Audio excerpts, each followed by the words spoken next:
Hey yo, what up guys? Welcome back to another episode of Future Figuarts. So last time we took a look at UI Goku, and you know what?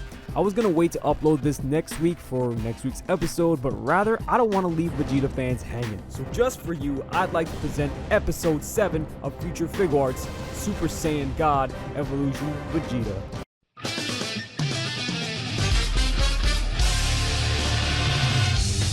Just another spoiler alert for those of you who have not finished the Tournament of Power arc in Dragon Ball Super. You don't want to see the rest of this video. So Super Saiyan God Evo Vegeta.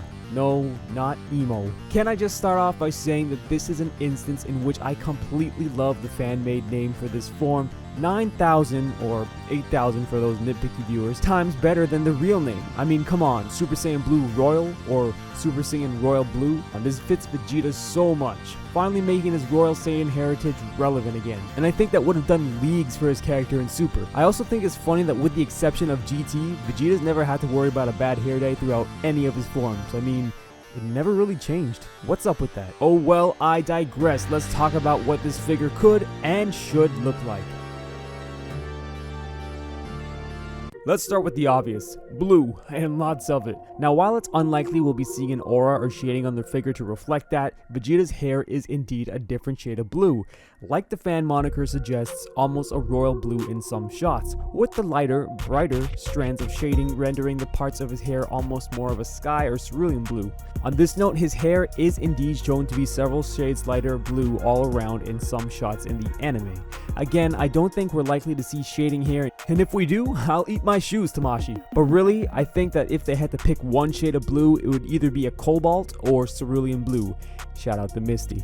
In addition to this, I think Evo Vegeta's hair would be perfect for the glossier style of paint we saw with Super Saiyan 3 Goku 2.0. The matted look just doesn't suit this appearance in my opinion. This would look so dope in Super Saiyan God Evo Vegeta's hair, especially if they were able to incorporate both shades of blue. Now with this Vegeta, the hair is also longer and it appears to split out to the sides a bit more than his usual hair.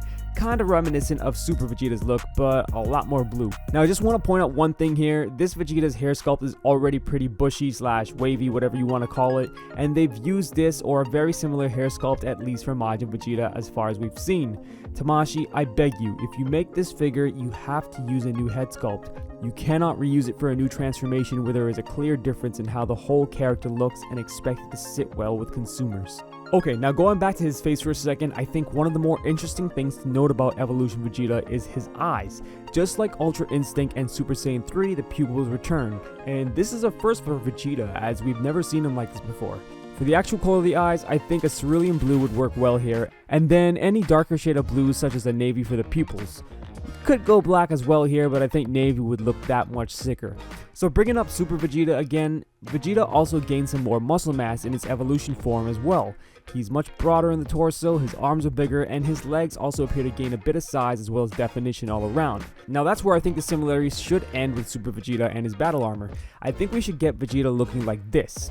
Why? Well, for one, it sync up that much better with Ultra Instinct Goku, as his appearance was in the Tournament of Power, an all-out battle royale. And on top of this, it was near the end of it, so I think it stands to reason that he should come with some battle damage. I mean, if you really want a pristine version of him, you could swap heads with Super Saiyan Vegeta at the cost of losing a bit of his bulk. Now in terms of paint on the bodysuit, I think it should be darker than the usual Z style of blue we've been seeing on his figures.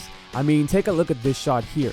The cerulean in his hair contrasted with that navy blue in the bodysuit is incredible, and I mean the depth of color is something that recent Figuarts have been lacking, and this would help to steer things back in the right direction. As for the rest of the armor, the gloves, and the boots, I don't expect to see a drastic change here in paint and coloring. Just get the dang sculpt and head colors right. Okay, so with Evo Vegeta, there aren't too many changes in expressions we see from the usual Vegeta. However, I do think we need something to go with another possible final atonement pose. Perhaps another sideways glance faceplate that's almost always included with a Vegeta release. I don't know if I'm being sarcastic here or if I actually mean that at this point. Aside from these faces, what else could they include? Maybe this face for those moments? Or how about another in pain face since we never seem to get any of that with Goku? What's up with that? What do you guys think? Are there any other faces you think that should be must includes with this release? Okay, so in terms of accessories, I actually have a few that I would like to see at least one included with Evo Vegeta if he does get a release. And again, one of these might be better off as a separate release. So first off, I think a legit Final Flash effect would be pretty cool to see and is long overdue, man. Like, I mean, how many Final Flashes did this man let loose in the Tournament of Power in a total span of 48 minutes? More than ever before, that's for sure. So why not cement that with a solid effect part? I mean, we've got a bunch of Kamehameha effects. It's time for Final Flash to see some acknowledgement too. Next up is a blue flame aura effect that would go around his fists, sort of like what he used to deflect the Hakai energy while fighting Topo. I don't think this would be too difficult to manufacture or expensive, and if they need inspiration or help, just take a look at Marvel Legends figures again. Now last up is a possible effect for Final Atonement, and this is the one I was meaning a separate release might be in order for someday in the future. I mean, what could you do for this attack that would fit in the box and still be the same quality effect? What I would envision for a separate release effect would be a cracked Tournament of Power floor base with some smoke clouds sculpted into it going in a couple directions, and then you would have a spot to put Vegeta in the center or just off to the side a bit with some electricity and aura sculpted parts jaggedly surging around the figure. Hey, you could even use it with Majin Vegeta to get your money's worth out of it. Anyway, just an idea. Alright guys, so Super Saiyan God Evolution Vegeta. What do you think about the form? What do you think about the name? Personally, I like the form more than Ultra Instinct, but again, maybe it's just because I wanted Vegeta to actually have a form of his own too. Would you pick up this figure if they made a new sculpt for it, nailed the paint apps, and kept a decent price range for it? As for the next episode, I think some of you might already have a hunch as to who I'm pairing this guy with. But until next time, I hope the best of your todays are the worst of your tomorrows. Peace.